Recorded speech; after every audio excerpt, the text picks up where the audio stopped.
নমস্কার বন্ধুরা, শুভ দুপুর। চলো দুপুরে কী কী রান্না করলাম দেখে নিই। যেহেতু গরম পড়ে গেছে আর না সেরকম সবজিপাতি অতটা ভালো লাগছে না, একদম সিম্পল খাবার বানিয়েছি। দুভাগে রান্না করেছি। এই যে ভাত, ভাতটা গরম রয়েছে।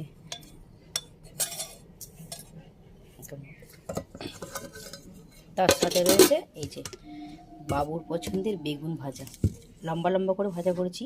বেগুনটা না একদম কচি ছিল, এই যে একদম সাইডে একটুখানি ছেড়ে ছেড়ে মতো গেছে। আর তার সাথে রয়েছে এই যে বাবুর ড্যাডির পছন্দের এঁচোড়। এঁচোড়টা আজকে আমি ডিম দিয়ে বানিয়েছি। এই যে দেখে তো মনে হচ্ছে খুবই সুন্দর হয়েছে, খেতেও কিন্তু মনে হয় দুর্দান্ত হবে। মাম এসে গেছে, মামকে খেতে দিই, পরে কথা বলছি।